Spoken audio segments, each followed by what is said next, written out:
जो ब्राह्मण हित की बात करेगा, जो ब्राह्मण हित की बात करेगा,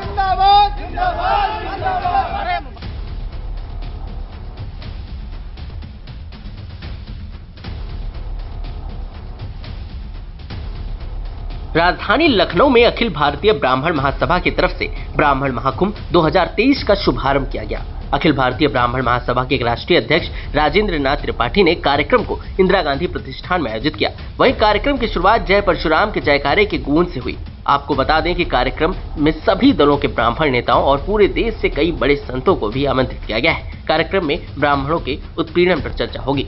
आज लखनऊ में ब्राह्मण महाकुंभ के आयोजन के अवसर पर पूरे प्रदेश से, पूरे देश से आए हुए सभी प्रतिनिधियों का हृदय से स्वागत करता हूं, अभिनंदन करता हूं। राजेंद्र त्रिपाठी जी का आभार प्रकट करता हूं। श्रद्धेय पूज्य संत महात्माओं का अभिनंदन करता हूं और भरोसा दिलाता हूं कि हम और हमारी सरकार लगातार आप सबके लिए, आपके हितों के लिए काम कर रही है और हम सब मिलजुल करके अपनी सनातन संस्कृति को इसी प्रकार पूरे देश में आगे बढ़ाने का काम करेंगे और मजबूती देने का काम करेंगे। सनातन के ऊपर जो लगातार सवालिया निशान, देखिए, आप जानते हैं कि आप अच्छी तरह जानते हैं कि इस दिशा में समाज ने सदियों से भारत माता की संस्कृति को कभी झुकने नहीं दिया है और इसके लिए अपनी प्राणों की आहुति भी देने का काम किया है और आज इस सब बात का हम लोगों ने प्रण लिया है। देखिए, ब्राह्मण समाज ने सदैव अगली पंक्ति में रह करके समाज का नेतृत्व किया है। आज हम लोग की जो संस्कृति और सभ्यता है आज ये बरकरार है। इसमें सबसे बड़ा किसी का योगदान है तो ब्राह्मण समाज का है और सबसे बड़ा आदर के कोई समाज है तो वो केवल ब्राह्मण समाज है और वो सदियों से इस देश के लिए वो संदेश देता रहा है।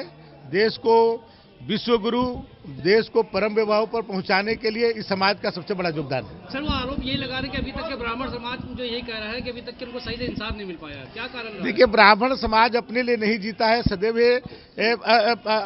हिंदुस्तान के लिए, हिंदुओं के लिए, सनातन के लिए जीता है। उसका अपना कुछ नहीं है, वो दूसरे के ही लिए अपने पूरे जीवन को निछावर करता है। किया है आज आप लोगों ने ब्राह्मण महाकुंभ, क्या उद्देश्य है कार्यक्रम का? अखिल भारतीय ब्राह्मण महासभा राज्य के तत्वावधान में ये ब्राह्मण महाकुंभ का मूल उद्देश्य है कि पूरे देश में सनातन और ब्राह्मण पर लगातार हो रहे हमले, उत्पीड़न, उपेक्षा, तिरस्कार का मूल कारण क्या है और इसका निवारण क्या है, इस विषय को लेकर के देश के सभी तमाम संतगण, पीठाधीश्वर, सभी दलों के ब्राह्मण नेता, मंत्री, विधायक, किसान, मजदूर, नौजवान, सारे लोगों को आज इकट्ठा किया गया है और इसी पर बहस होगी और एक निर्णय लिया जाएगा। क्या लोकसभा चुनाव के मद्देनजर ब्राह्मण को एकजुट करने का भी चर्चा होगी इस पे? आज ये ऐसा नहीं है, 23 साल से हम ब्राह्मण को एकजुट करने का कार्य कर रहे हैं। मेरा यह उद्देश्य कोई राजनीतिक नहीं है। जो आए दिन जानवर की तरह ब्राह्मण काटा जा रहा है, न्याय से वंचित हो रहा है, तब तमाम लोग न्याय के लिए दर दर भटक रहे हैं, उस विषय को लेकर के, अपनी समस्या को लेकर। तो भारतीय जनता पार्टी की सरकार है, क्या आप सरकार से सवाल करेंगे ब्राह्मणों के उत्पीड़न? उनके मंत्री भी आ रहे हैं, हम अपनी बात उनसे नहीं कहेंगे तो कहेंगे किससे? विपक्ष से कहने जाएंगे, विपक्ष भी आए तो वो भी, उससे भी मैं अपनी बात कहूँगा। मैं तो पीड़ित हूँ, दुखिया हूँ, मैं अपनी आवाज़ सबसे कहूँगा। क्या सपा के नेताओं से आप स्वामी प्रसाद मौर्य की जो बयानबाजी है उस पर चर्चा करेंगे? बिल्कुल करेंगे, वही तो आक्रमण कर रहा है। ऐसे ही अराजक लोग, अराजक तत्व जो है हम लोगों को ये कर रहे हैं। स्टालिन है, ये लोग क्या हैं? ये समाज को तोड़ने वाले हैं। उनकी भी चर्चा होगी, हमारे संतगण उसका निर्णय करेंगे। मुख्य रूप से कौन कौन आ रहा है बड़े चेहरों में? श्री राम भद्राचार्य जी, ब्रजेश पाठक जी, राम स्वरूपाचार्य जी, डासना के वो यति नरसिंहानंद सरस्वती जी, नारायण गिरी जी को दोष दे रहा है। ऐसे लोगों का इलाज सठे साठम समा करे, केवलम विश्वधर्म, जो हमारी अस्मिता, हमारी आस्था, श्रद्धा पर प्रहार करेगा, उसको मुंह तोड़ जवाब देने के लिए आपको परशुराम बनना होगा, राम बनना होगा, चाणक्य बनना होगा।